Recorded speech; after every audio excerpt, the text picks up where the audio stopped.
रूपाणी का उत्तराधिकारी कौन? क्योंकि अब उनके उत्तराधिकारी पर एक बार फिर से चर्चा होने लगी है, क्योंकि गुजरात में विजय रूपाणी के मुख्यमंत्री पद से इस्तीफे के बाद नया सीएम चुनने की कवायद तेज हो गई है। गुजरात का नया सीएम चुनने के लिए रविवार दोपहर 2 बजे यानी कि आज दोपहर 2 बजे बीजेपी विधायक दल की बैठक होने जा रही है और केंद्रीय कृषि मंत्री नरेंद्र सिंह तोमर और केंद्रीय संसदीय कार्य मंत्री प्रहलाद जोशी को पार्टी ने पर्यवेक्षक बनाया है। पार्टी महासचिव तरुण चुग भी अहमदाबाद पहुंचे हैं। अहमदाबाद पहुंचने पर नरेंद्र सिंह तोमर ने कहा कि हम यहां गुजरात के अगले मुख्यमंत्री के नाम पर आगे की चर्चा करने आए हैं।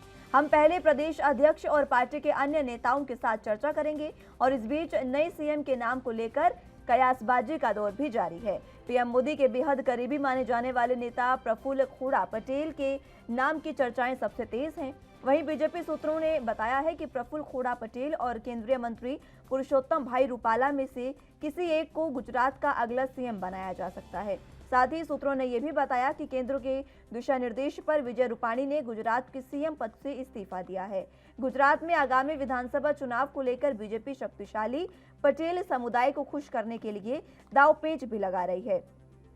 बता दें कि शनिवार को बीजेपी के गुजरात प्रभारी भूपेंद्र यादव से मुलाकात के बाद विजय रूपाणी ने सीएम पद से इस्तीफा दे दिया था। इस्तीफे की योजना केंद्र के आदेश के तहत की गई थी और इस मौके पर 2 वरिष्ठ मंत्री, राज्य प्रभारी और पार्टी महासचिव पहले से ही मौजूद थे। मनसुख मंडाविया और पुरुषोत्तम रूपाला वहां मौजूद थे और इसके साथ ही बीएल संतोष और भूपेंद्र यादव भी बैठक में शामिल रहे। सूत्रों ने यह भी बताया कि मुख्यमंत्री पद के लिए संभावित नामों में मनसुख मंडाविया और नितिन पटेल भी शामिल है। मनसुख मंडाविया को हाल ही में केंद्रीय स्वास्थ्य मंत्री भी बनाया गया है, वहीं नितिन पटेल गुजरात के उप मुख्यमंत्री फिलहाल हैं। बता दें कि विजय रूपाणी ने गुजरात के मुख्यमंत्री के पद से इस्तीफा देने के बाद ये कहा था कि मुझे ये मौका देने के लिए मैं प्रधानमंत्री नरेंद्र मोदी का आभारी हूं और उन्हें धन्यवाद भी देता हूं। रूपाणी ने कहा कि गुजरात के विकास को एक नेतृत्व में आगे बढ़ना चाहिए। रूपाणी ने यह भी कहा कि मेरा मानना है कि गुजरात के विकास की यात्रा नए नेतृत्व, नए उत्साह और नई ऊर्जा के साथ आगे बढ़नी चाहिए और इसी को ध्यान में रखते हुए मैंने गुजरात के मुख्यमंत्री पद से इस्तीफा दिया है।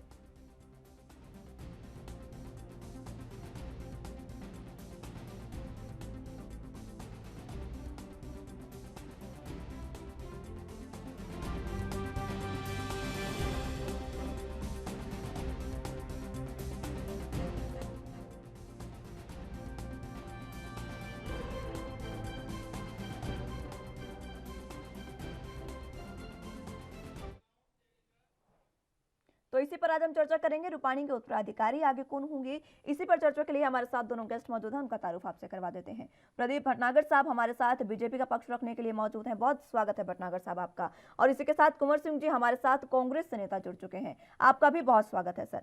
सबसे पहले भटनागर साहब आप ही के पास आना चाहूंगी, आखिर क्यों इतनी हड़बड़ी बीजेपी में देखने को मिल रही है? पहले उत्तराखंड, फिर कर्नाटक और अब गुजरात के सीएम बदल दिए गए, कारण?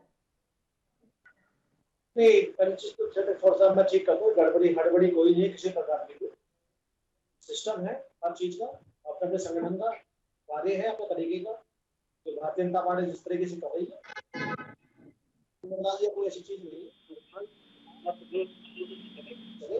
उसके लिए सब चीजों पर ध्यान देना जरूरी है। और निश्चित अगर नेतृत्व ने अगर चीज सोची है तो सोच के करनी चाहिए। दूसरी चीज आप लोग उत्तराखंड की बात करें, देखिए उत्तराखंड के बारे में आपको पता है कि जो पूर्व मुख्यमंत्री थे, 6 महीने कार्यकाल पूरा होगा, कोविड के कारण उनका ना होना चुनाव का सबसे बड़ा विषय रहा है। बाकी उथल पुथल की ऐसी कोई नहीं है।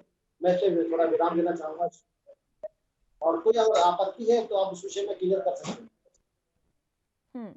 ठीक है, कुंवर सिंह जी आपके पास आना चाहूंगी। भटनागर साहब कह रहे हैं कि कोई हड़बड़ी और गड़बड़ी बीजेपी में नहीं है, जिन्होंने विकास नहीं किया, जिन्होंने काम सही नहीं किया, उनको उनका सबक मिल रहा है और इसीलिए मुख्यमंत्री जो हैं वो बदले जा रहे हैं। क्या कुछ कहेंगे आप? यही तो हम भी कहना चाहते हैं कि भाजपा वो पार्टी है, इंजन में खराबी है, डिब्बे बदलने से फायदा क्या होगा? दिक्कत तो केंद्रीय नेतृत्व में है। अभी जिस तरह कोरोना महामारी में रूपाणी साहब ने रेमडेसिविर इंजेक्शन में प्रदेश अध्यक्ष और मुख्यमंत्री में तनातनी हुई, मीडिया ने पूछा तो रूपाणी जी ने कहा प्रदेश अध्यक्ष जी से ले लीजिए, पाटिल साहब ने कहा मेरे पास 5,000 इंजेक्शन है।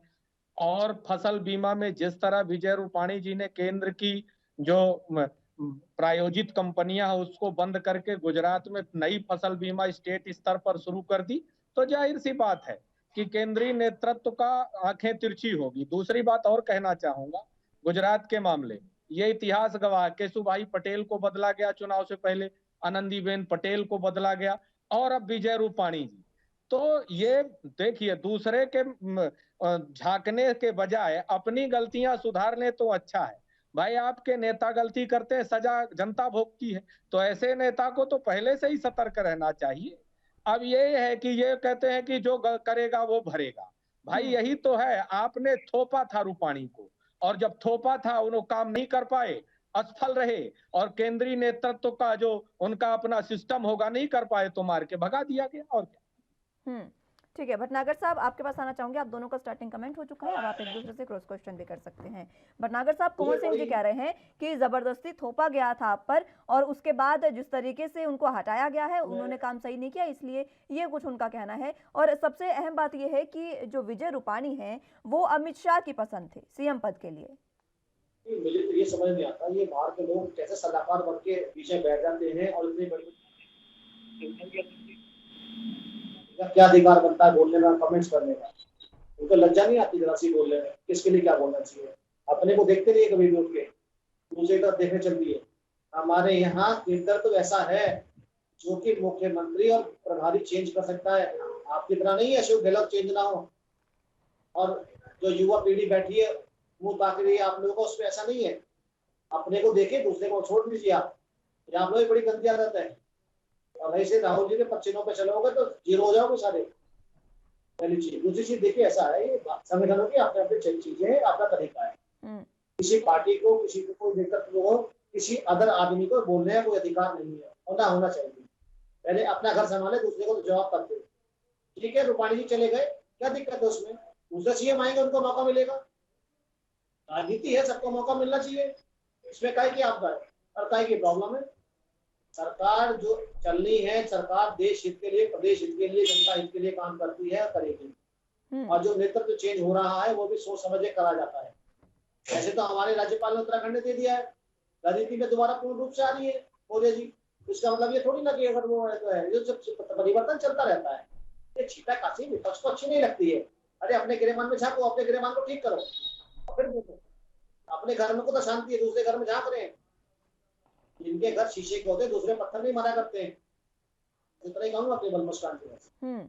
लेकिन जब कांग्रेस में अंतरकलह देखने को मिलती है, तब बीजेपी द्वारा भी तो बयान सामने आते हैं। और ये तो देखिए, राजनीति की बात है तो आपस में आपका आरोप प्रत्यारोप तो चलते ही रहते हैं। मैं जानना आपसे ये चाहूंगी, मात्र बहुत मुश्किल से 15 महीने का समय अब बचा है विधानसभा चुनावों में। मात्र 15 महीने से पहले ही इस तरीके का फेरबदल किया गया, क्योंकि कोरोना तो बहुत पहले से था। जो हवाला दिया गया है वो यही कहा गया है कि कोरोना में उन्होंने काम सही नहीं किया, इस वजह से उनको हटाया गया है। ऐसा है, जो भी नेतृत्व जो केंद्र में बैठा है, वो जितने प्रदेश के मुख्यमंत्री, सबके कार्य और सबके कार्यक्रम देखे जाते हैं। इसने क्या करा, बहुत बड़ी आप करती है। सब मुख्यमंत्रियों को, मंत्रियों को, सबको काम करना था रोड पे आके, धरती पे आके। इसने क्या किया, सबका एक कार्ड बनता है। वो इसने क्या जनता के लिए किया? देखिए, सरकार चुन के आई है देश की जनता के लिए।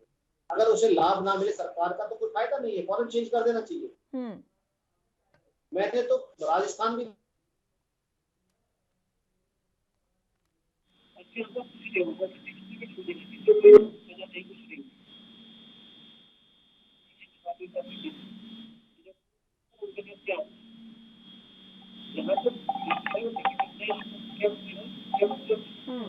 ठीक है भटनागर साहब, आवाज आपकी सही से नहीं आ पा रही है, कुछ तकनीकी खामी है, उसको ठीक करने की कोशिश करेंगे। कुंवर जी, आपके पास आना चाहूंगी। भटनागर साहब कह रहे हैं कि हमारे ऊपर छीटाकशी करने से पहले जो विपक्ष है वो अपने गिरेबान में झांक कर देख ले, कमियां तो उसमें भी कम नहीं है। नहीं, हम यही सेना की देश में कैप्टन अमरिंदर सिंह और सिद्धू को दिखाती है गोदी मीडिया, और बदलते येदुरप्पा हैं। फिर भूपेश बघेल और टीएस सिंहदेव को दिखाती है गोदी मीडिया, और बदलते विजय रूपाणी है। तो यही तो एक बात है। मैं कहना चाहता हूँ कि भारतीय जनता पार्टी दूसरों के बाथरूम में झांकने के बजाय अपना देखे ना। भाई विजय रूपाणी ने कोरोना में असफलता की, विजय रूपाणी ने कोरोना में गरीबों के घर उजाड़े, विजय रूपाणी जी ने कितने गरीबों को रेमडेसिविर इंजेक्शन उपलब्ध नहीं करा पाए, बेड नहीं उपलब्ध करा पाए, दवाई उपलब्ध नहीं करा पाए। और फसल बीमा में जिस तरह लूट हुई उसका जिम्मेदार कौन होगा? भोगेगी जनता। लेकिन भारतीय जनता पार्टी के लोग ये स्वीकार थोड़ी करेंगे। लेकिन एक बात तो तय है कि दूसरे को गड्ढा खोदने के बजाय यदि अपना गड्ढा देखते तो बच जाते। दूसरे के गड्ढा खोदते खोदते खुद उसी गड्ढे में गिर गए और 6 महीने में इन्होंने 6 मुख्यमंत्री बदल डाले। अब इससे ज्यादा और क्या हो सकता है? मतलब आदमी नहीं है, किराए के आदमी लेकर मुख्यमंत्री बनाते हैं, किराए के आदमी लेकर पैसे देकर आप खरीदते हैं, फिर उनको मंत्री पद से नवाजा जाता है। खुद के पार्टी में योग्यता नहीं हो तो दूसरे से खरीद कर कितने दिन आप पार्टी चलाएंगे? और यही हाल केंद्रीय नेतृत्व का भी है। देखिए, अमित शाह जी के पसंद थे विजय रूपाणी और आज आप उन्हीं को हटा रहे हैं, तो क्या है ये? इसलिए कहना चाहता हूं कि दवाई के अंदर, मतलब दवाई के बोतल के अंदर की दवाई बदलिए, ऊपर रैपर बदलने से कुछ थोड़ी बदल जाता है। तो आप मुख्यमंत्री चेंज करते रहिए। मेन तो पार्टी में ही खराबी है, नरेंद्र मोदी अमित शाह में खराबी है, तो अब किसको आप बदलते रहिए, उससे क्या अंतर पड़ता है? ठीक है, लेकिन कुंवर सिंह जी देखिए 2017 में जब चुनाव हुए थे तो उस समय बीजेपी के पास 99 सीटें आई थी और गुजरात में अगर सत्ता बनानी है तो उसके लिए 92 सीटों की जरूरत होती है, लेकिन कांग्रेस तो बहुत मुश्किल से 77 सीटों पर ही सिमट गई थी। इस बार किस तरीके से आप देखते हैं? बहुत मुश्किल से क्यों कह रहे हैं भाई? देखिए, आपकी केंद्र में सरकार है, आप केंद्र में वहां से प्रधानमंत्री, वहीं से गृह मंत्री, वहां से और बहुत सारे मंत्री हैं उसी स्टेट से। और जिस मॉडल को दुनिया में ने आपने दुनिया के सामने रखा, गुजरात मॉडल, तो हर चुनाव के ठीक चंद महीने पहले ही गुजरात मॉडल की हवा क्यों निकल जाती? क्यों मुख्यमंत्री बदलना पड़ रहा? वही तो मैं कह रहा था ना कि इस गुजरात मॉडल की हवा ठीक चुनाव के पहले ही क्यों निकल जाती? इसकी दोषी जनता कहाँ है? मैं तो कहना चाहता हूँ कि बदलिए, तो आप तो मुख्यमंत्री बदलने का काम करेंगे, इस बार जनता जो है ना वो पार्टी बदलने का काम बखूबी कर ली। भटनागर साहब, आपके पास आना चाहूंगी। कुंवर सिंह जी कह रहे हैं कि आप तो मात्र मुख्यमंत्री बदलने का काम करेंगे, लेकिन जनता जो है वो सत्ता बदलने का काम करेगी। उससे पहले उन्होंने एक बात और कही थी कि पिछले 6 महीने में आपने 6 मुख्यमंत्री बदल दिए हैं, ऐसा उनका कहना है। और साथ ही साथ उन्होंने कहा कि अगर आप दूसरों के लिए गड्ढा खोदेंगे तो उसमें खुद ही गिरेंगे। देखिए, मुख्यमंत्री का चलेगा बदलने की बात करते हैं, हम 6 बदले 10 बोले, बदले ये हमारा काम है। पहले चीज ये अपने मुख्यमंत्री को देखे पहले जाके, ये उपदेश जहाँ देख रहे हैं बैठ के, यहाँ बता रहे हैं 6 बदले 10 बदले, हम तो 10 बदलेंगे, हमारी इच्छा है। नहीं काम करता मुख्यमंत्री हटा देंगे। हमें कोई अशोक गहलोत जैसी सरकार थोड़ा चाहिए, कैप्टन सिद्धू जैसी सरकार थोड़ा चाहिए। अपने अपने अपने राजनीतिक उसमें उलझे रहो और जनता का सर्वनाश होता रहे। ये नहीं बताएंगे कि अशोक गहलोत जी ने कैसे बेड आईसीयू के वेंटिलेटर बेची थी, उसके बारे में नहीं बोलेंगे। हजारों लोग मर गए राजस्थान के, उसके बारे में नहीं बोलेंगे। झूठा वो भेजते हैं, क्या नाम, मरने और जीने वालों की लिस्ट भेजते हैं, उसके बारे में नहीं बोलेंगे। दूसरे के राज्य के बारे में बोलेंगे, दूसरी सरकार के बारे में बोलेंगे। ऐसे आदमी के, ऐसे लोगों के ये नेतृत्व करने वाले वैसे हैं जिसके राहुल गांधी माता के दर्शन करके आते हैं, उसके बाद आगे मंच पर किस तरह संबोधन करते हैं। इनकी नीति और रीति में बहुत खोट है। पता नहीं ये हिंदू है भी या नहीं है, क्या है, ये तो ये भी नहीं पता है इनके बारे में। तो एक तरफा बोलते ही नहीं कभी भी, एक तरफ माता के दर्शन करते हैं और एक तरफ जाके मंच पे आके ऐसे और ऐसे ऐसे करते हैं। ये कहाँ की हद है, कहाँ की तमीज है? कुंवर सिंह जी, आपके हिंदू होने पर भी सवाल उठा दिया है 1999 से 1992 जिनके डीएनए में खराबी हो, किराया से पैदा हुआ हो, की औलाद हो, वो डीएनए परिवार से गया जम्मू कश्मीर पहली बार, ये इस बारे में बता देंगे। ये डरपोक लोग आज तक नहीं गए जम्मू कश्मीर, इतना आतंकवाद रहा वहां पे। और आज माता के दर्शन करना, हिंदुओं को एकत्रित करना, हिंदुओं के वोट चाहिए, तो आज याद आ रहा है माँ वैष्णो को भी। ये लोग तो धूमिल हो चुके हैं और भारतवर्ष की जनता ने धूमिल कर देगी पूरी तरीके से। अच्छी तरह पता लग जाएगा आने वाले आगामी चुनाव में इनको। कुंवर सिंह जी, आपके हिंदू होने पर सवाल तक उठा दिए हैं उन्होंने। अब प्रदीप भटनागर की सुन लीजिएगा, इस देश में यदि आप हिंदू का प्रमाण पत्र बांटते हैं तो ये आपकी गलतफहमी है। दूसरी बात, आप श्यामा प्रसाद मुखर्जी, मैं शुरू से कहता हूँ भटनागर साहब सुन लीजिएगा, दूसरे पर अंगुली उठाने से पहले खुद वो 4 अंगुलियां अपनी तरफ भी रहती, जरा सुन लीजिए। श्यामा प्रसाद मुखर्जी 35 साल की उम्र में कलकत्ता यूनिवर्सिटी के कुलपति हुए। फिर जब भारत छोड़ो आंदोलन हुआ तो उन्होंने ब्रिटिश सरकार को लिखकर दिया कि भारत छोड़ो आंदोलन यहाँ नहीं होगा। फिर वीर सावरकर ने माफीनामा लिखा और भारत देश के आजादी का पहला आतंकवादी नाथूराम गोडसे था जो राष्ट्रपिता को गोली मारी। अब आप तय करेंगे कि किसका डीएनए कैसा है। मैं तो इतना ही कहना चाहता हूं कि उधार के लिए हुए व्यक्ति से आप बताएंगे, देश का जो इतने बड़े देश का गृह मंत्री हो, जिसकी हिस्ट्री सीटर हो, जो तड़ी पार हो, जिसने हिंदू मुसलमान के दंगे कराए हो, उससे आप देश की रक्षा करेंगे और आप हमको हिंदू कहना चाहते हैं। आपके आधे नेताओं की तो और बेटियां ब्याही जाती है मुसलमानों को, और आप हमको सिखाओगे कि हिंदू कौन है और मुसलमान कौन है। पहले अपना जाकर देख लीजिए, इसके बाद हमको बताइए। बांट रहे हैं यहाँ पे कानून बन के, आप जो जज बन के आप बांट रहे तड़ी पार, उसके जो जज बने बैठे यहाँ पे। पहले तो आप ये बताओ कि गुजरात में दंगे किसने कराए थे। आज जनता ये भी सुने कि गुजरात में दंगों की शुरुआत कहाँ से हुई थी, आज ये भी बता दें आप मुझे। कुंवर सिंह जी, आज तो मैं आपसे ये भी सुनना चाहूंगा। अब ये कैसेट की तरह बजेंगे तो हम थोड़ी बात रख पाएंगे, ये तो सुनने की आदत ही नहीं डालते। किसने कराए थे? ठीक है, ठीक है। स्पष्ट तौर पर सिर्फ यही बताइए, जो उन्होंने सवाल पूछा कि दंगों की वजह कौन था, किसने करवाए थे। मैं तो इतना कहना चाहता हूं कि ये राष्ट्रभक्त है तो आरएसएस से 52 साल झंडा क्यों नहीं दंगे ये किसने करवाए थे? 2002 में तिरंगा झंडा फहराया था तो मुकदमा क्यों कायम कराया? ये अब ये सर्टिफिकेट बांटेंगे कुंवर सिंह जो जी, जिनकी आधे से कुंवर ज्यादा सिंह जी, नेताओं सीधा की सा तो सवाल है पहुंच आपसे, बिल्कुल सीधा सा, कि गुजरात जो हिंसा हुई, गुजरात दंगे किसने करवाए थे, आपसे सीधा एक ही सवाल है। सर्टिफिकेट मत बांटिए, आप देखिए, जाइए मुरली मनोहर जोशी, अब आप ये सब मत करिए। आप सर्टिफिकेट बांटने के अधिकारी नहीं है। ये भारत देश आपका, आपके बाप दादाओं का नहीं है, इसमें हमारे बाप दादाओं ने भी लहू से सींचा। तो आप सर्टिफिकेट बांटने के अधिकारी नहीं है, और ऐसे शब्द पर आपको जो धर्म पर आप खेलते हैं, ऐसे लोगों से माफी मांगना चाहिए। तड़ी पार बोल दिया आपने, तड़ी पार बोल दिया, जज बन के आप बैठे यहाँ पे सुप्रीम कोर्ट हाई कोर्ट पे। मैं बताता हूँ ये नहीं बोलेंगे। अरे ये कांग्रेस दोगलापन है, ये कभी नहीं बोलेंगे। ये किसानों को गरीब रखने वाले लोग हैं, ये कभी नहीं बोलेंगे। कराए थे इनके ही पूर्व सांसद ने। कुंवर सिंह जी, आपने अमित शाह को तो बोल दिया तड़ीपार, लेकिन जो आपसे पूछा गया सवाल, उसका जवाब आपने अभी तक नहीं दिया। भटनागर साहब आपसे सीधा सीधा बिल्कुल स्पष्ट एक सवाल पूछ रहे हैं, उन्हें सिर्फ इस बात का जवाब दे दीजिए कि गुजरात में जो दंगे हुए थे वो किसने करवाए थे, उसका जिम्मेदार कौन था, बस इतना ही पूछ रहे हैं। दुनिया ने देखा, नरेंद्र मोदी ने कराए थे, नरेंद्र मोदी जिम्मेदार है, नरेंद्र मोदी मुख्यमंत्री थे, किसने कराया है?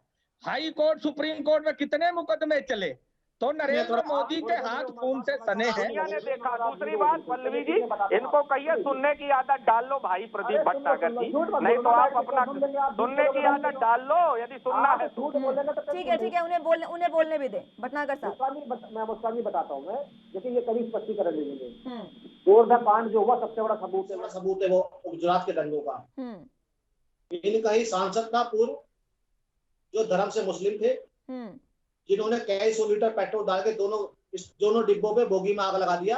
केवल उनका था वो केवल वो दर्शन करके, तीर्थ करके और बोगी में सो रहे थे, और रात को 3 बजे उनकी बोगी में आग लगा दी गई। जो बाहर निकला उसे काट दिया गया। आप उस बताइए, जितने 100 लोग 2 बोगी मरे, वो भी इंसान थे, किसी के भाई और किसी के माँ बहन थे।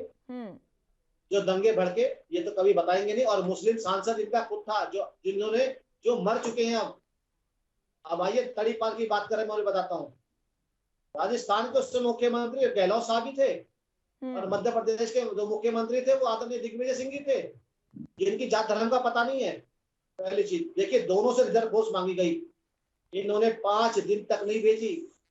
गुजरात में, जो गुजरात से दोनों बॉर्डर लगते हैं, और माननीय प्रधानमंत्री जी इस बैठ को दिग्विजय सिंह के साथ स्पष्टीकरण दे चुके, क्योंकि दिग्विजय सिंह जी ने भी एक प्रेस कॉन्फ्रेंस में ये विषय उठाया था, और तभी दिग्विजय सिंह का मुंह काला करा था माननीय प्रधानमंत्री जी ने कि तुम सरकार में बैठे थे, तुमने 5 दिन तक फोर्स नहीं भेजी।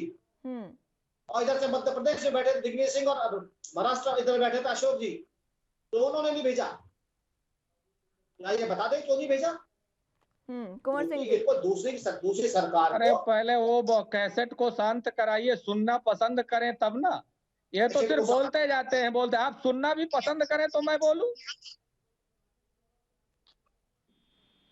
कुंवर सिंह जी, वो शांति है और वो नहीं, अगर ये बोलेंगे बीच में तो मैं नहीं बोलने वाला पल्लवी जी।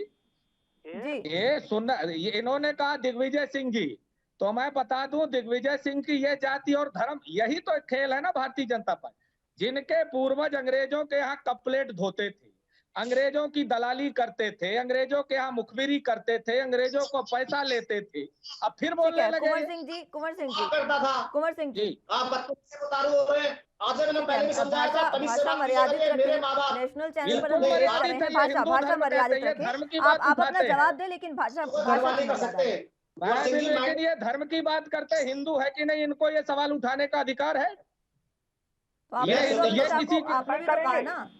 कुंवर सिंह जी, तमीज में बात कीजिए करिए। आप बिल्कुल जवाहरलाल नेहरू जी तमीज से से कर पूछिए, रहा हूं। खानदान से पूछिए, राहुल जी से पूछिए, किसने कपड़े अरे धोए? आप क्या बताओगे जिसके मुझे क्या खानदान बताएंगे को आप? खुद ही आप मुझे क्या बताएंगे? ठीक है, हम ठीक किसके है, बारे में ठीक है, बात देखिए वो किसी पर सामने बोले व्यक्तिगत हुए नहीं, हैं, किसी चीजों में पर ना हमेशा तो मुगलों व्यक्तिगत के जाने की बारे में जरूरत है और ना ही इस तरीके के बात शब्द इस्तेमाल करने की जरूरत है। ठीक है कुंवर सिंह जी, कुंवर सिंह जी, देखिए भाषा की मर्यादा बहुत जरूरी है। आप लाइव डिबेट में बैठे हैं नेशनल चैनल पर, बहुत जरूरी है भाषा की मर्यादा, इस तरीके से आप नहीं बोल सकते हैं। ठीक है भटनागर साहब, आपके पास आना चाहूंगी। ठीक है भटनागर साहब, तो इस तूतु मैमे को खत्म करते हैं और एक बार फिर से मुद्दे पर आते हैं। गुजरात में जिस तरीके से अभी विजय रूपाणी का इस्तीफा सामने आया है, खुद अमित शाह ने उनको इस्तीफा देने के लिए कहा, लेकिन अब सबसे अहम बात यह है कि जो इतने लगातार नाम चर्चा में चल रहे हैं, किस पर मुहर लग सकती है आज की बैठक में? देखिए मुख्यमंत्री का सवाल है, क्योंकि किसी प्रदेश के अंदर कुछ चीजें होती है, समय रहते अगर परिवर्तित या समय रहते ठीक करती जाए तो आगामी चुनाव और जनता को जो सुविधा दुविधाएं होने वाली उनसे बचाव हो जाता है। और ये सरकार की एक जिम्मेदारी और एक चीजें हैं जो कि स्वच्छ रूप से सरकार पे या जनता पे दबाव ना पड़े, उसको लेके अगर मुख्यमंत्री चेंज किया गया और आगामी जो मुख्यमंत्री बैठेंगे वो प्रदेश के हित के लिए बैठेंगे, प्रदेश की जनता के हित के लिए बैठेंगे, क्योंकि सरकार प्रदेश की जनता ने चुनी है गुजरात में, और उस सरकार का फायदा, उसका लाभ ठीक है, आपकी बात बिल्कुल ठीक है, सरकार जनता ने चुनी है और आपने कहा कि अगर कार्य सही नहीं होगा तो मुख्यमंत्री हटाए जाएंगे, लेकिन कोरोना काल में ही बताया गया था कि रेमडेसिविर का जो तमाम चीजें हुई, तमाम चीजें हमने देखी और वो नहीं सही तरीके से संभाल पाए, तो कोरोना काल को तो हालांकि कुछ समय निकल गया है, आपको थोड़ा टाइम पहले ये काम करना चाहिए था, लेकिन जिस तरीके से उत्तराखंड में 3 सीएम बदले गए और अभी जिस तरीके से असम में सर्बानंद सोनोवाल पहले सीएम थे, उनका भी कहते हैं कि आयुष मंत्रालय में उनको रख दिया गया, उसके बाद कर्नाटक में भी बदले गए और अब एक बार फिर से गुजरात में बदले गए हैं सीएम। आखिर ये सीएम ही कब तक बदलते रहेंगे? सवाल जनता का सिर्फ ये है। देखिए अगर आप कर्नाटक की बात करते हैं, कर्नाटक के जो सीएम है येदियुरप्पा जी, उनकी काम उन्होंने खुद आत्मरक्षा जताई और उन्होंने खुद कहा कि मैं इस्तीफा देना चाहता हूँ। खुद मैं एक्टिव नहीं रहना चाहता, नहीं रहना चाहता। और आपने उत्तराखंड की बात की, तो उत्तराखंड की बात देखिए, उत्तराखंड का जो पहले सीएम का रावत जी का जब इस्तीफा हुआ था, जो दोबारा बनाया गया था त्रिभुवन जी को, देखिए 6 महीने का कार्यकाल था माननीय मुख्यमंत्री उत्तराखंड जी का, और जो कि पूरा हो गया और उसमें उपचुनाव नहीं हो सकता था, तो कारण था उनको इस्तीफा देना। ये तो पूरी मीडिया का उजागर है, इसमें कोई नई चीज नहीं है। आप जो विधायक बनाए युवा सोच और युवा तो उपचुनाव लड़ सकते थे ना, और नई सोच के साथ आज के जो मुख्यमंत्री लड़ सकते थे। उपचुनाव से कोरोना काल में उपचुनाव नहीं संभव था, नहीं हुआ, और इस चीज को डर को लेके ममता जी बैठी हैं, और जो अब उपचुनाव होने जा रहा है ममता जी का, वो भी बहुत डरी और सहमी भी थी कि इस कुर्सी ना चली जाए। बाकी तमाम चीजें तो हुई ना भटनागर साहब, बाकी तमाम चीजें भी तो हुई, कुंभ का भी आयोजन हुआ, बाकी तमाम चीजें हुई, तो उपचुनाव सल्ट में क्यों नहीं हो पाया? अभी भी जिस तरीके से पश्चिम बंगाल में चुनाव हुए थे विधानसभा के और बाकी राज्य में हुए थे, उस समय में भी तो पूरी रैलियां निकाली गई थी, तमाम चीजें हुई, तो उपचुनाव में ही क्या दिक्कत आ रही थी? देखिए उसका कारण तो निर्वाचन आयोग बता सकता है कि निर्वाचन आयोग जिम्मेदारी ले और जो निर्वाचन आयोग बैठ के उसके पदाधिकारी इस बारे में बताए कि चुनाव क्यों होता है। और रही कुंभ की बात अगर आप करते हैं, तो कुंभ में कोई ऐसी महामारी नहीं फैली और न ही ऐसे कोई तरीके से स्वच्छता तरीके से कुंभ हुआ और कुंभ का मेला चला दिया और समय से पहले खत्म भी कर दिया गया उसको। हम आपने ये भी देखा, लेकिन उसकी वजह से जो महामारी फैली उसको आपने साफ नकार दिया। ठीक है, मैं कुंवर सिंह जी आपके पास आना चाहूंगी। तमाम बातें उन्होंने कही, चाहे बात कुंभ की हो या फिर उन्होंने कहा कि उपचुनाव नहीं लड़ सकते थे, 6 महीने का कार्यकाल था रावत जी का, लेकिन सल्ट उपचुनाव जो उस समय था वो सल्ट उपचुनाव लड़ सकते थे और उनका कार्यकाल पूरा हो सकता था आगे, लेकिन कुंभ का भी उन्होंने साफ तौर पर कह दिया। इन तमाम बातों पर आप क्या कुछ कहना चाहेंगे? देखिए भारतीय जनता पार्टी के पास अब कुछ मुद्दा बचा नहीं। देखिए ये लोग डिबेट में बैठते हैं तो हिंदू मुसलमान, ये कहीं भी रहे, तो गुजरात में ये 4-5 बार सरकार में रहे फिर भी हिंदू मुसलमान के नाम पर ही इनको वोट मांगना, इनसे कहिए ये मांग है। इनके प्रधानमंत्री ने तो कहा था 60 साल बनाम 60 महीना। आप बताइए ना इनके काम। इनके प्रधानमंत्री ने शुरू किया था बेरोजगारी 2 करोड़ देंगे, 15 लाख रुपया देंगे, किसानों की आय दोगुनी करेंगे। इनके महंगाई में कहा था 100 दिन में कम करेंगे न, और इनके तो कहा था कि नोटबंदी के बाद 100 दिन बाद हम किसी चौराहे पर मिलेंगे। आज भी लोग इंतजार कर रहे हैं अपना अपना जो समेट कर की मिल जाए तो बता दे। ना महंगाई कम हुई, ना रोजगार मिला, देश के उद्योग धंधे चौपट हो रहे हैं, अर्थव्यवस्था गिर गई, हर दिन बेरोजगारी बढ़ रही है और लोगों की नौकरी छिन रही। अब देखिए भाजपा के पास कुछ मुद्दा बचा नहीं है। इनके पास एक ही मुद्दा रहता, हिंदू मुसलमान धर्म का और जाति का। इसलिए ये कुछ ना कुछ डिबेट किसी और पर होता, कहीं पर निगाह है, कहीं पर निशाना। डिबेट है मुख्यमंत्री बदलने का, और ये हमसे पूछते हैं हम हिंदू है कि मुसलमान है। अरे आप तय कर दे। आप तो देश के वैसे भी किराए के लोग हैं। आप हमको तय कर, हमारे पूर्वजों ने खून बहाया तब देश आजाद हुआ, और आप तय करेंगे कि ये हिंदू है कि मुसलमान है। अरे जब देश की आजादी 1857 में शुरू हुई थी तो देश में हर हर महादेव और अल्लाहू अकबर के नारे लगे थे। इनको क्या पता, जिन्होंने कभी आजादी में भाग नहीं लिया हो, जो हमेशा से दूसरे के यहाँ अपना आरामदायक काम करते रहे, ये इनको आजादी और लड़ाई से क्या फायदा। देखिए आज किसान का एक वाक्य पल्लवी जी कहना चाहता हूँ। ठीक है मनोहर जी, लौटूंगी मैं आपके पास। भटनागर साहब कुछ कहना चाह रहे हैं, मैं लौटूंगी। छत्तीसगढ़ गए थे, सुन लीजिएगा। वह अजय कंसोटिया वहां कलेक्टर थे बस्तर में, चश्मा पहने हुए थे तो उस कलेक्टर को सस्पेंड कर दिया गया था। एक एसडीएम ने कहा किसानों का सर फोड़ दीजिए, और उस एसडीएम को बचाने के लिए खट्टर सरकार ने क्या क्या किया दुनिया ने देखा। आखिर किसानों के आगे उनको अपनी बात हारनी पड़ी और किसान जीता। तो मैं एक बात और कहना चाहता हूं कि किसान मजदूर बेरोजगार के साथ जो ये खिलवाड़ कर रहे हैं, इस बार जनता आने वाले चुनाव में, इनको पता है, आंतरिक सर्वे ने बता दिया है कि 5 राज्यों में चुनाव, 5 जगह इनकी कुर्सी जाने वाली है। अब ये मुख्यमंत्री बदले या मुख्यमंत्री चेंज करे या धर्म का भाव, ये मुख्यमंत्री बदलने वाला था, लेकिन आप फिर से किसानों पर घुमा कर ले गए। ठीक है, मैं लौटूंगी आपके पास। भटनागर साहब आपकी बातों में कुछ कहना चाह रहे हैं। भटनागर साहब, इन्होंने भारत के इतिहास की बात करी है। इन्होंने भी बताया कि ग्वालियर ने कितना अंग्रेजों का साथ दिया और क्या किया। मैं टिक्का टिप्पणी नहीं कर रहा, जहां से आते हैं ना ये, मुझे पता है कितने पिट्ठू थे ये अंग्रेजों का, क्या थे मुझे पता है। दूसरी चीज देखिए, अगर इतिहास की बात करेंगे, ये सबसे पीछे खड़े नजर आएंगे, गांधी परिवार भी और कांग्रेस नेतृत्व भी पूरा। मुझे तो ये बता दें कि कांग्रेस का कौन सा गोली लगी, किसे फांसी दी गई, क्या बलिदान दिया इन्होंने। देखिए मैं इस विषय में नहीं जाना चाहता, डिबेट जिस चल रही है मैं डिबेट पे जाना चाहूंगा। देखिए ये सरकार के जो ख्वाब देख रहे हैं, इस बात के ख्वाब पूरे नहीं होंगे कभी भी, ये भूल जाए कभी चीज। जनता ने जो मन बना रखा है, हमें तो स्वीकार है जनता का हर मन जो उसने चुन रखा है हमारे लिए, और हम तो स्वीकार करते हैं बैठ के और स्पष्ट कहते भी हैं। और देखिए जो चीज कह रहे थे किसानों के बारे में, बता दूं मैं, इसमें सरकार की हार नहीं हुई है, सरकार की जीत हुई है। क्यों? क्योंकि सरकार को जो चुन के भेजा है किसानों ने, वहां की जनता ने चुन के भेजा। तो वैसे ही आपने माइंड से निकाल दीजिए कि हम घमंड में कुछ आप जो कहलवाना चाह रहे, नहीं, वो हमारे अतुल्य है और रहेंगे। ठीक है, किसान के मुद्दे पर किसकी जीत किसकी हार ये बाद में तय कर लेंगे, लेकिन फिलहाल सबसे बड़ी बात ये है कि अभी भटनागर साहब जिस तरीके से गुजरात में निकाय चुनाव हुए थे, उसमें आम आदमी पार्टी ने 27 सीटें सूरत से हासिल की थी और बहुत ही बेहतरीन प्रदर्शन किया था।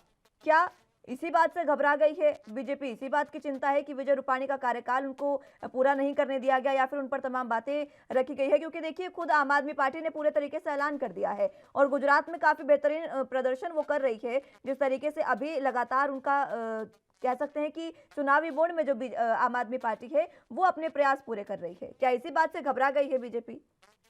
नहीं, घबराने की कोई ऐसी बात नहीं। ऐसे तो राजस्थान में पूरे मेयर हमारे आए हैं, नगर निगम भी पूरे राजस्थान में हमारे आए हैं। ये थोड़ी ना कि गहलोत जी के इस्तीफा ले लेंगे, ऐसा कुछ नहीं। ये तो एक सिस्टम है राजनीति का, ये लोकल चुनाव होते हैं, ये घरेलू गलियों के चुनाव होते हैं नगर निगम। ठीक है, आम आदमी पार्टी ने बड़ा अच्छा प्रदर्शन करा, वर्दी पार्टी है, डर तो उन्हें लगना चाहिए जिनका मुकाबला, जिनका सुपड़ा साफ हो गया है, जिनका चिंता वो करेंगे। हमारे जहाँ तो सिस्टम है भारतीय जनता पार्टी में चुनाव लड़ने का, लड़वाने का। ठीक है, हमारी सीटें कम आई है, मगर ये नहीं नगर निगम में अभी मेयर हमारे बैठे और पूरे गुजरात में भी। मैं थोड़ा सा ये भी स्पष्ट कर देता हूँ, नहीं विधानसभा चुनाव जो आगामी आने वाले, जिसमें आपने जो फिर रूपाणी जी की बात करें, रूपाणी जी एक बहुत अच्छे मुख्यमंत्री, अपने नेतृत्व में बहुत अच्छा काम किया उन्होंने, और उन्होंने बहुत अच्छा जब अच्छा नेतृत्व काम भी नहीं अपना किया दिया तो है फिर हटाने की क्या गुजरात जरूरत थी में। भटनागर साहब? देखिए, व्यवस्था की यह है, व्यवस्था को दुरुस्त रखना ही काम है सरकार का, केंद्र की इस तरह रखेगा। और रूपाणी जी ने पहले भी असमर्थता जताई थी इसके बारे में, उम्र को लेकर। और अगर आपत्ति नहीं है कोई भी, अगर दूसरा मुख्यमंत्री बने और अगर प्रदेश आगे बढ़े उसकी सोच और उसकी योग्यता से, तो अच्छी बात है, उसको अप्रिशिएट करना चाहिए कि आगे क्या होने वाला है। और आपको डर लग रहा है तो आप तैयारी कीजिए गुजरात जाके। मैं तो कहूंगा पटेल जी अब रही नहीं, तो जाके उनकी राज्यसभा सीट संभालिए जाके, और उनको कुछ गुजरात में फोकस कीजिए। अभी तक तो आपका ख्वाब बहुत दूर है राजस्थान से, सॉरी गुजरात से। बाकी हमें किसी प्रकार का कोई डर नहीं है चुनाव में। हम लोग वो लोग हैं कि जमीन की मट्टी भाग के यहाँ पहुंचे सरकार तक। अगर दोबारा फिर संघर्ष करना पड़े उसमें पीछे नहीं हटेंगे। ठीक है कुंवर सिंह जी, भटनागर साहब कह रहे हैं कि आपको ज्यादा डर है तो आप चुनावी की तैयारियां करिए। सवाल अरे उठाने डर से क्या हमको होता तो हम मुख्यमंत्री बता रहे भैया। दुनिया ने देखा आप मुख्यमंत्री आप बदल रहे हो, हटा आप रहे हो, हम क्यों डरे? ठीक है, हम तो ठीक सीना है ठोक कर कुंवर सिंह जी, मैं लौटूंगी आपके पास जी, मैं लौटूंगी आपके पास, लेकिन फिलहाल बुलेटिन में यहाँ वक्त एक छोटे से ब्रेक का है, फौरन हाजिर होंगे।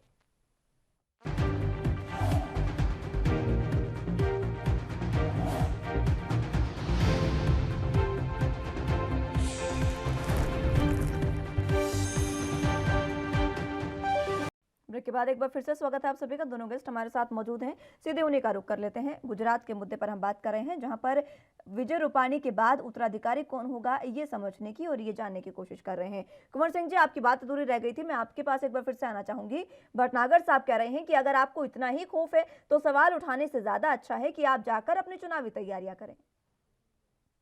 अरे हमको कोई खौफ नहीं है, हम तो हमेशा से कहते हैं। ये तो देखिए कुछ लोगों का प्रोपोगंडा, भाई डर आपको है तब आप मुख्यमंत्री बदल रहे हैं, हमको थोड़ी डर है। आप इतने सालों से वहां सरकार पे है। गुजरात मॉडल की सच्चाई दुनिया ने नहीं देखा? नमस्ते ट्रंप कार्यक्रम हुआ था तो कितने किलोमीटर गरीबों की बस्ती को छुपाने के लिए दीवार खड़ी की थी। अगर गुजरात मॉडल इतना ही अच्छा था तो मौत के आंकड़े क्यों छुपाए गए? गुजरात मॉडल इतना ही अच्छा था तो रेमडेसिविर के बिना कितने लोगों ने अपनी जान गंवाई? गुजरात मॉडल इतना ही अच्छा था तो फसल बीमा में इन्होंने नियम कानून क्यों बदले? गुजरात मॉडल इतना ही अच्छा था तो इनको हर चुनाव के पहले मुख्यमंत्री क्यों बदलना पड़ता? ये डरे हुए ये लोग हैं। और देखिए जिस प्रदेश से प्रधानमंत्री, गृह मंत्री और कितने मंत्रियों का प्रदेश हो और वहां ये स्थिति उपापो की हो, आंतरा कलह की बात है। वहां हर नितिन पटेल मुख्यमंत्री बनने की जुगाड़ में है, वहां पर अंतरकलह तो पर कांग्रेस में भी कम नहीं है कुंवर सिंह जी, अंतरकलह तो कांग्रेस में भी कम नहीं है। तो देखिए ये जो अभी नहीं कहते हैं कि डर रहे हैं, हम क्यों डरे भाई? हम तो दिलेरी से चुनाव पिछले बार भी लड़े थे और इस बार भी लड़ेंगे। और इस बार इनको खुद इनके आंतरिक सर्वे ने, ये अगर कोरोना महामारी में रूपाणी फेल हुए थे तो तुरंत उनको नहीं हटाना चाहिए, लेकिन हटाने का काम 6 महीना बाद इसलिए हो रहा है कि आंतरिक सर्वे इनका आरएसएस कराया है और इनका मामला वहां खत्म है। अब जब मामला खत्म होगा तो सोचे कि हमारी दवाई वही हो, लेवल नया लगा के हम लोगों को प्रोजेक्ट करें कि हमारा ये आदमी अब मुख्यमंत्री, हम ये देंगे। ये जो घोषणा करते हैं इनका गुजरात मॉडल ने भारत ने देख लिया, दुनिया ने देख लिया, टाए फिक्स हो गया है। अब मैं पूछना चाह रही हूँ कुंवर सिंह जी, कांग्रेस क्या कर रही है गुजरात में? कांग्रेस क्या कर रही है? पिछली बार 77 सीटें, इस बार कितनी? इस बार सरकार बना रहे हैं बिल्कुल डंके की चोट पर। और देखिएगा गुजरात में हमारी सरकार बनेगी, ये देखते के देखते रह जाएंगे। ठीक है भटनागर साहब, आप देखते के देखते रह जाएंगे और कांग्रेस की सरकार इस बार गुजरात में बनने जा रही है, ऐसा कुंवर सिंह जी दावा कर रहे हैं। और इसी के साथ ये भी बताइएगा, हालांकि आम आदमी पार्टी इतनी बड़ी चुनौती नहीं है आपके लिए गुजरात में, लेकिन चाहे फिर वो ममता बनर्जी की पार्टी टीएमसी हो या फिर असदुद्दीन ओवैसी की पार्टी एआईएमआईएम हो, इन्होंने भी पूरे तरीके से ऐलान कर दिया है गुजरात में चुनावी ताल ठोकने का। पहले तो तैयारी करें वो नेता कौन है गुजरात के अंदर, ये स्पष्ट करें। जो गुजरात के प्रदेश के अध्यक्ष बनाए थे पटेल जी, जो युवा पीढ़ी बनाए थे पटेल आंदोलन से, उन्हें बेचारों को कोई पूछता नहीं है, वो खुद पीड़ित है पार्टी छोड़ने के चक्कर में। खुद पहले तो ये निर्णय कर ले कि इनका जो है मुखिया कौन होगा, वहाँ पे कोई चेहरा कौन होगा। गुजरात बिल्कुल आप चुनाव लड़िए, अच्छी बात है, आप आइए, सब स्वप्न देखिए, खूब अधिकार है, मगर पहले नेता तो चुनिए, कौन रहेगा गुजरात के अंदर, कोई शक्ल तो दिखाइए। आपने बिल्कुल पटेल समुदाय के एक मुखिया को लाए भी, जिनका दरकिनार कर रखा है, उन्हें कोई प्रदेश अध्यक्ष समझता। राहुल जी से शिकायत करते हैं, फिर भी राहुल जी कुछ नहीं करते हैं। थोड़ी बड़ी विडंबना है। देखिए, अब इन्होंने कहा सीएम बदलने के लिए, ये कैसी हट है? जो एक पायलट जी, जो युवा पीढ़ी है, युवा सोचे, उन्हें अशोक जी के बदले क्यों नहीं बना देते, जिन्होंने इतनी मेहनत करी राजस्थान के सरकार लाने में, और आज ये दरकिनार कर रखा है। आज ये अगर हाल ही इनका ये नहीं होता तो मध्य प्रदेश सरकार भी नहीं की होती।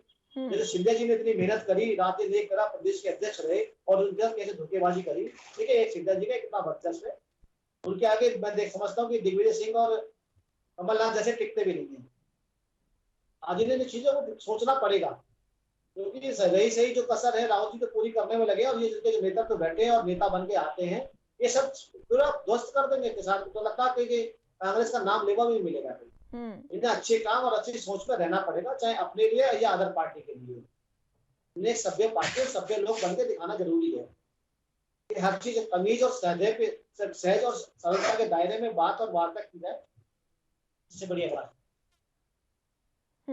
इसी के साथ जानना तो मैं ये भी चाहूंगी आपसे, देखिए आम आदमी पार्टी खैर इतनी बड़ी चुनौती नहीं है, मैंने दोबारा ये पहले भी सवाल पूछा था, इसका जवाब मुझे नहीं मिला, इसलिए रिपीट कर रही हूँ। आम आदमी पार्टी बड़ी पार्टी नहीं, आम आदमी पार्टी बड़ी चुनौती नहीं है, लेकिन चाहे फिर वो ममता बनर्जी की पार्टी टीएमसी हो या फिर असदुद्दीन ओवैसी की पार्टी आईएमआईएम हो, ये भी चुनावी ताल ठोकने जा रहे हैं। और ममता बनर्जी का तो आपको पता है कि पश्चिम बंगाल में इस बार किस तरीके के हालात बने थे।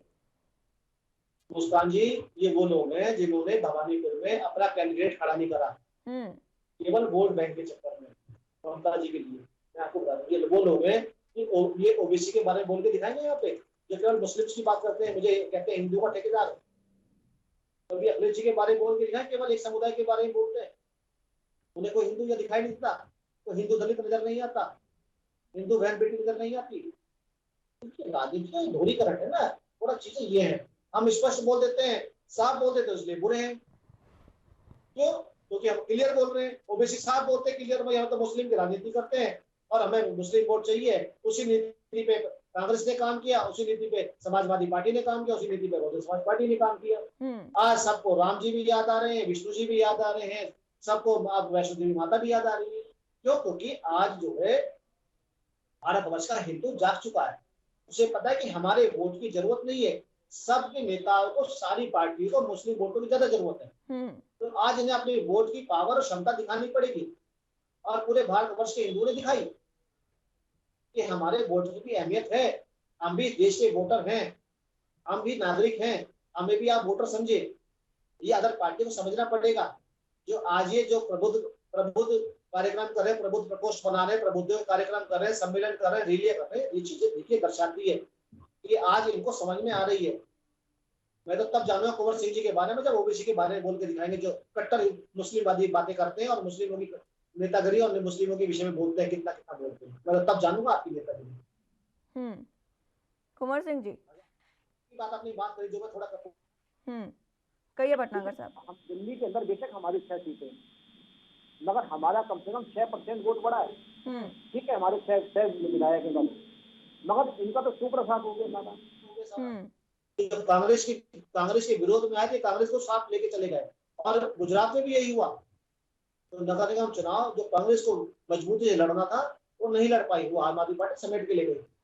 चिंता तो इन्हें करनी है, हमें नहीं करनी है, क्योंकि वोट लोग इनका खिसक रहा है। बिल्कुल, मैं इसी सवाल के साथ आ रही थी कुंवर जी आपके पास, और जिक्र भटनागर साहब ने पहले ही कर दिया। जो आप दावा कर रहे हैं इस बार सरकार बनाने का गुजरात में, लेकिन निकाय चुनावों में कितनी सीटें आई है आप बताएंगे एक बार कांग्रेस के पास? देखिए पल्लवी जी, अभी ये कह रहे थे इनका चेहरा, हर 6 महीने में तो आप चेहरा बदलते हो, काहे का चेहरे के पीछे पड़े हो, और एक ही घिसा पीटा चेहरा रह गया है आपके पास, वो इस बार दुनिया देख ली। इस बार निकाय चुनावों में कितनी सीटें आई कांग्रेस के पास? अभी बात तो पल्लवी जी बात सुना करिए ना, वो उधर से सवाल करते हैं, आप बीच में दूसरी बात कर देती। अभी मेरी बात पूरी नहीं, उन्होंने मध्य प्रदेश का जिक्र किया, बात सुनिए पूरी। उन्होंने कहा मध्य प्रदेश में, जो पूछा उसका तो जवाब दें। इससे पहले गुजरात दंगों की बात हुई थी, तब भी आपने जवाब नहीं दिया। आप बातों का तो जवाब देते नहीं हैं, आप इधर उधर की तमाम बातें कर देते हैं। उनकी भी बातों का जवाब दीजिए, लेकिन जो पूछा वो तो बताएं। मध्य प्रदेश की बात की है, सुन तो लो आप। उन्होंने सिंधिया की बात की है, तो मैं एक बात कहना चाहता, कि आप यहाँ कमलनाथ जी के काम को देखिए। अगर ये सिंधिया जी को दो डिप्टी सीएम बनाने की जो चर्चा है वो हो रही है। मुस्कान जी देखिए, अभी ये बड़ा तेज तेज कह रहे थे हमारे पार्टी में ये है वो। अगर गुटबाजी नहीं है तो मुख्यमंत्री चेंज क्यों कर रही है? नितिन पटेल जी का नाम आया है। नितिन पटेल 3 बार से मुख्यमंत्री बनने की होड़ में रहते हैं। पिछली बार उन्होंने 30-35 एमएलए लेकर चुपचाप कोपगृह में चले गए और उन्होंने कहा हमको मुख्यमंत्री बनाइए, फिर मना पथा के ये फिर से रूपाणी को बनाए। अभी फिर नितिन पटेल का नाम चर्चा में है। ये साथी हमारे कह रहे थे कि युवाओं को मौका देते। केशव प्रसाद मौर्य के नेतृत्व में उत्तर प्रदेश का चुनाव लड़ा था, लेकिन योगी आदित्यनाथ को कहां से ले आइए, ये बताएंगे। और फिर ये कहते हैं सन्यासी से हमने, सन्यासी का तो एक ही मतलब होता है जो गृहस्थ आश्रम से दूर हो, सुख सुविधाओं से दूर हो। लेकिन वो ऐसा देश का पहला सन्यासी होगा जो सुख सुविधाओं युक्त और सुख सुविधाओं पे लूट मचा रहा हो। और एक चीज जान लीजिए, जो साधु सन्यासी वो होता है जो देश के लिए काम करे और धर्म के लिए काम करे। ये नहीं कि अपना अपना अजय सिंह बिष्ट नाम पर काहे नहीं आते हो जी? यदि आते हो योगी आदित्यनाथ के नाम पर, कभी अपना नाम बदल रहे हैं, कभी अपने पिता का नाम बदल रहे हैं, कभी शहरों का नाम बदल रहे हैं।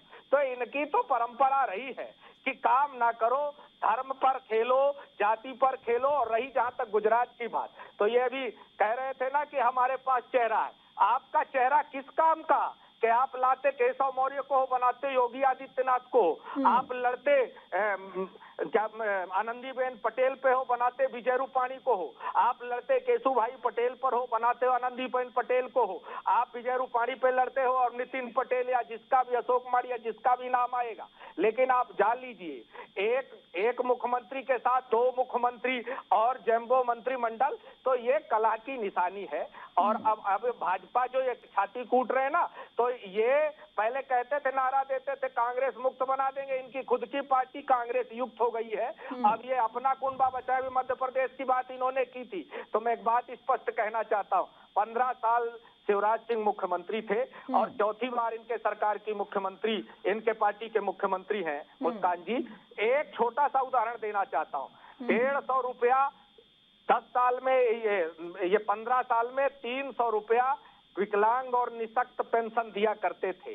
लेकिन कमलनाथ जी की 15 महीने की सरकार आई और कमलनाथ जी के बुलंद इरादों ने और पंचायत मंत्री कमलेश्वर पटेल जी की कार्य ने 15 महीने में 600 रुपए विकलांग विधवा पेंशन कर। ठीक है कुंवर सिंह जी, मैं लौटूंगी आपके पास।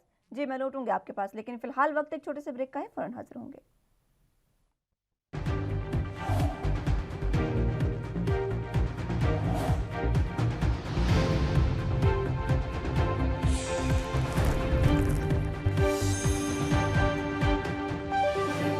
ब्रेक के बाद एक बार फिर से स्वागत है आप सभी का। बात कर रहे थे कि रूपाणी के उत्तराधिकारी कौन होंगे, और इसी रेस में, अगले सीएम की रेस में अब नितिन पटेल का नाम सबसे ऊपर आने लगा है और कहा जा रहा है कि अब 2 डिप्टी सीएम होंगे। इसी पर दोनों गेस्ट हमारे साथ मौजूद हैं, उन्हीं से चर्चा कर लेते हैं। भटनागर साहब, सीधे आपके पास आना चाहूंगी।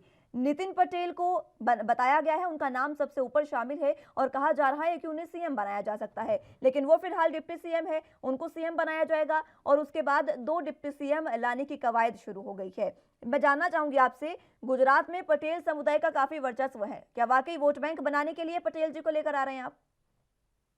नितिन पटेल जी जो है बहुत वरिष्ठ हैं और बहुत समर्पित कार्यकर्ता रहे हैं और आप देखते सीएम भी रहेंगे। आप ठीक है, उनको अगर सीएम की अगर कुर्सी पे काबिज हो रहे हैं तो अच्छी बात है। लेकिन पिछले 3 बार से, पिछले कितना समय हो गया, पिछले कई साल से वो कोशिश कर रहे हैं बनने की, लेकिन अब उनको मात्र 15 दिनों के लिए, माफ कीजिएगा, मात्र 15 महीनों के लिए आप बना देंगे। उसके बाद विधानसभा चुनाव होंगे और उसके बाद फिर से सीएम बदला जाएगा। पटेल जी के नाम पर आप चुनाव तो लड़ लेंगे, उसके बाद फिर से आपका कोई नया सीएम आएगा।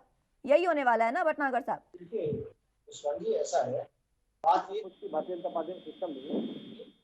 पटेल समुदाय हमारे लिए तो सर्वप्रथम भारत है और प्रदेश के लोग हैं। देखिए नितिन जी पुराने कार्यकर्ता हैं, बहुत वरिष्ठ हैं और उनको अगर सीएम बनाया जा रहा है तो अच्छी बात है, क्योंकि वो ऑलरेडी प्रदेश के अंदर काम कर रहे हैं और देख रहे हैं। इसमें कोई चीज नहीं है। यही 15 महीने की बात, तो 15 महीने की चिंता अगर आज ना करें हमको ज्यादा बेहतर है। 15 महीने बाद जब सरकार आएगी तब चिंता करेगा हमारा केंद्रीय नेतृत्व, उसके बारे में जरूर कुछ वार्ता भी करेगा, चर्चा भी करेंगे। अगर सरकार आएगी तो ये कहना चाह रहे हैं आप? मैंने अगर मगर नहीं कहा, तो ये बार चुनाव होगा जब सरकार आएगी, मैंने ये कहा। इसमें हमें कोई आपत्ति नहीं जरा सी भी। तो इस अभी जैसे मैं सुन रहा था कि उत्तर प्रदेश के विषय में टीका टिप्पणी कर रहे थे हमारे कुंवर सिंह जी, तो मैं कुंवर सिंह जी को थोड़ा सा संज्ञान में दे दूं कि आप योगी जी के बारे में अगर पढ़ नहीं रहे तो नहीं, ज्यादा उन्हें बेहतर उन्हें है। उन्हें फिर समझाइएगा भटनागर साहब। नितिन पटेल को आपने कहा कि मुख्यमंत्री बनाने जा रहे हैं, तो फिर 2 डिप्टी सीएम बनाने का क्या मतलब? 2 डिप्टी सीएम क्यों बनाए जा रहे हैं? कारण क्या है? क्या वाकई जो कांग्रेस कह रही थी कलह बीजेपी में गुजरात में देखने को मिल रही है, क्या वाकई वही चीजें सामने आ रही है? नहीं, कले कुछ नहीं है जी, कले तो जोड़ी जाती है। जैसे अभी इन्होंने केशव प्रसाद मौर्य जी पे कंधे में बंदूक रख के चलानी चाहिए, इन्होंने बीच में खुद कलेश डालना चाहा, ऐसा कुछ नहीं है। अगर गुजरात के अंदर 2 डिप्टी सीएम हो तो कोई क्या आपत्ति है? सीएम को एक चीज का एक नेतृत्व और मजबूत होता है, मिलता है काम करने के लिए, इसमें कोई आपत्ति नहीं है इसमें जरा सी भी, और होनी भी नहीं चाहिए। और मैं तो कार्यकाल वो भी याद है कि संजय सिंह जी को एक बार रिसीव करने नहीं पहुंचे शरद पवार जी, तो दिल्ली से महाराष्ट्र पहुंचते पहुंचते बेचारे की सीएम की कुर्सी चली गई थी, मुझे वो दिन भी याद है। ये किसी का दूसरे को उदाहरण देंगे, क्योंकि पारिवारिक पार्टी है। संजय गांधी जी को खुश नहीं कर पाए शरद पवार जी, रिसीव करने नहीं पहुंच पाए एयरपोर्ट, तो उन्हें हटा दिया गया था। हमने तो वो सुनाया और हमने देखा भी है। क्या है, चल में कांग्रेस ने जब तक शासन रहा इतिहास छुपा के रखा और इतिहास को गायब करने की पूरी कोशिश करी। आज तो पूर्ण रूप से सब चीजें दिख रही है और इतिहास सामने आ रहा है। इन्होंने जो पढ़ाना चाहते थे भारतवर्ष के युवाओं को, बच्चों को वो पढ़ा, मगर इतिहास छुपा के रखा है इन्होंने। क्या चलता था इनका, चाल चलन क्या था, क्या नहीं था। और आज तो सब चीजें ओपन आ रही है, किताबों में चेंजेस आ रही है। पहले तो हमें हुमायूं, अकबर और बाबर जैसे पढ़ाया जाता था, कभी नहीं बताया कि पृथ्वीराज चौहान में क्या इतिहास था, क्या नहीं था, सिंधु घाटी में क्या हुआ क्या नहीं हुआ, हमें तो पता ही नहीं। पूरा चैप्टर था, पढ़ाएंगे। आज तो चीज है कुछ परिवर्तन की, और आज की पीढ़ी देख भी रही है और सोच भी रही है कि मैं क्या, ग्वालियर खानदान क्या था, दिग्विजय खानदान क्या था, क्या नहीं था, ये पहले क्या करते थे, इन ठीक है चीजों कुंवर के सिंह जी, बारे में आपके अगर पास छुपा के आना ना चाहिए। रखे ठीक है तो। भटनागर साहब, ठीक है मैं थोड़ा कुंवर सिंह जी, दूसरा आपके भी पास पूरा आना कर दो। चाहूंगी। ये इन्होंने आदित्य योगीनाथ जी के विषय बोला, मैं थोड़ा पूरा कर दूं। ठीक है सर, देखिए समय की भी कुंवर कमी सिंह है। जी, ठीक है, समय की कमी मैं है, बस मैं उनका 10 सेकंड, कमेंट केवल ले उसका लेते 10 हैं। सेकंड लूंगा, केवल 10 सेकंड लूंगा बस, केवल 10 सेकंड। ठीक है 10 सेकंड। आप पहले योगी जी के बारे में पढ़े और सुने उनके बारे में भी। अभी आपने अजय जी और दुनिया भर कह दिया। और देखिए केशव प्रसाद मौर्य प्रदेश के अध्यक्ष, जिनके नेतृत्व में चुनाव हुआ, और जो अध्यक्ष होते हैं उनको सीएम की कुर्सी से कोई मतलब नहीं होता है। ये तो उनके लिए सौगात दी गई है, उनके शाबाशी का कि उप मुख्यमंत्री बनाया गया है। तो ये आप जो बीच में दरारा काम कर रहे हैं ठीक नहीं है। और पहले आप जिन्हें अजय जी कह रहे थे ना, उनके विषय पढ़े, योगी जी के बारे में, उनके आराम के बारे में पढ़े, पता लग जाएगा कि राहुल जी आराम से रहते हैं या योगी जी आराम से रहते हैं, पता लग जाएगा। ठीक है कुंवर सिंह जी, आपके पास आना चाहूंगी। देखिए हालांकि भटनागर साहब ये बात तो नहीं मान रहे हैं, लेकिन पटेल समुदाय को खुश करने का ही ये सीधे तौर पर तरीका हो सकता है कि अब नितिन पटेल को वहां पर मुख्यमंत्री बनाने की कवायद तेज हो गई है, उनका नाम सबसे ऊपर शामिल हो रहा है रेस में। क्योंकि पिछले लंबे समय से वो कोशिश कर रहे थे, वो कह रहे थे कि मुझे सीएम बनाया जाए, लेकिन उन्हें नहीं बनाया गया। अब 15 महीने से पहले मुख्यमंत्री को बदलकर और उन्हें अब सीएम बनाने की कवायद शुरू कर दी गई है, और 2 डिप्टी सीएम। देखिए मुस्कान जी, पिछले 3 बार से नितिन पटेल मुख्यमंत्री बनने की कोशिश कर रहे हैं। ये तो भारतीय जनता पार्टी, देखिए चमचों की पार्टी, जो चमचागिरी करेगा वो पद पाएगा। दूसरी बात, इन्होंने कहा कांग्रेस काम नहीं करती। मैं इनको याद दिलाना चाहता हूं कि सार्वजनिक उपक्रम की कंपनियां जो ये बेच रहे हैं, ये कह के कुंवर ये सिंह जी, 60 सालों चमचागिरी में का आरोप कांग्रेस तो लगा पार्टी दिया नहीं आपने, तो बनाई। परिवारवाद भी सुन और लेंगे आप एक बार। दूसरी बात सुन लीजिए, काम कांग्रेस पार्टी करती है, नहीं तो 60 सालों में सुई बनाने से हवाई जहाज बनाने तक का काम ने किया। इन्होंने शौचालय बनाए, शौचालय बेचे। दूसरी बात, एक बात अंतिम में कहना चाहता हूँ, ये जो चेहरे पर कहते रहते हैं। ठीक है भटनागर साहब, नोट हो गया, अंतिम बात है उनकी। दिल हमारा काम करने का, दिल को देखो चेहरा न देखो, इस चेहरे ने लाखों को लूटा। 15 लाख देने का वादा था, 5 किलो पे आ गया झूठा। इससे ज्यादा मुझे कुछ नहीं कहना। ठीक है, इससे ज्यादा आप कुछ नहीं कहिएगा, लेकिन ये जरूर बताइएगा, चमचागिरी की आपने बात कर दी, परिवारवाद की बात सुन पाएंगे अब फिर आप? इनके परिवारवाद में कम है क्या? ये अनुराग ठाकुर जो मंत्री है किसके बेटे हैं? राजनाथ सिंह के बेटे, कल्याण सिंह के बेटे, ये जेपी नड्डा किसके वारिस है? प्रकाश जावड़ेकर जी किसका आप कहते हैं भाई? कौन इनके पार्टी में नहीं है? और आपको बताना चाहता हूँ, लंबी फेरहिस्त है जो ढेर सारे भाजपा में, तो ये वंशवाद। दूसरा ये बात जान लीजिए, जिसके बाद परिवार होगा वही परिवारवाद करेगा।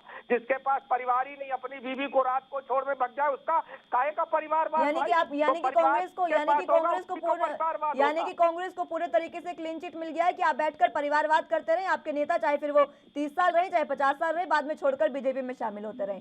ठीक है कुंवर सिंह जी। भटनागर साहब, आप कुछ कहना चाह रहे थे? हमारा काम नहीं है भटनागर साहब। पहले तो राहुल जी क्लियर कर दें कि इटली के अंदर उनकी मिसिज है या जापान अमेरिका में, पहले ये क्लियर कर दें। बार तो भागते हैं जो दूसरे को उंगली उठाते हैं पहले की। लेकिन मैं थोड़ा सा क्लियर कर दूँ, परिवारवाद की बात करते हैं। अरे राहुल जी ने तो किसी की जिंदगी बर्बाद नहीं की, आपने, आपके प्रधानमंत्री ने तो एक जिंदगी बर्बाद कर दी।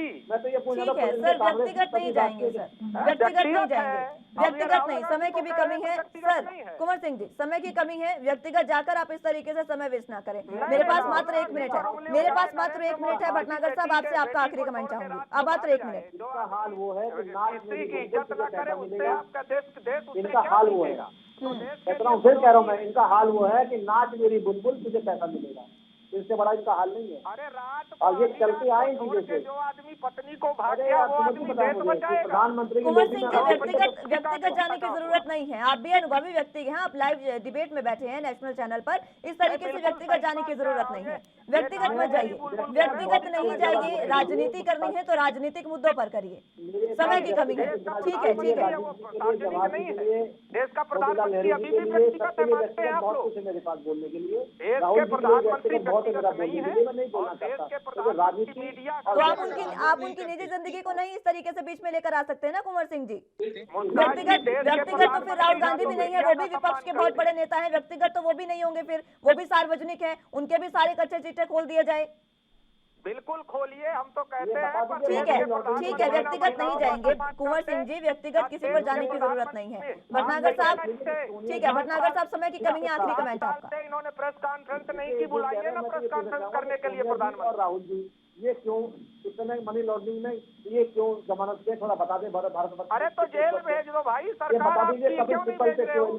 ये बता दीजिए। ठीक है, इस तूतु में से बाहर निकलते हैं। ठीक है, इस तूतु में से बाहर निकलते हैं। बहुत शुक्रिया आप दोनों का हमारे साथ जुड़ने के लिए और चर्चा हमारे साथ करने के लिए। लेकिन फिलहाल जिस तरीके से ये चर्चा मुख्यमंत्री के नाम पर थी, कौन आगे मुख्यमंत्री का उत्तराधिकारी होगा ये थी, मुख्यमंत्री कौन बनने जाएगा ये थी, लेकिन बात एक बार फिर से व्यक्तिगत पर आकर रुक गई है। लेकिन 2 बजे अभी विधायक दल की बैठक शुरू होने जा रही है। अब उसमें देखना अहम होगा कि क्या फैसला निकल कर आता है। और जिस तरीके से नितिन पटेल के नाम पर कहीं ना कहीं कहा जा रहा है कि मुहर लग सकती है, देखना होगा अगर उनके नाम पर मुहर लगती है तो यह भी साफ हो जाएगा कि पटेल समुदाय को खुश करने के लिए ही विजय रूपाणी को इस्तीफा देना पड़ा था।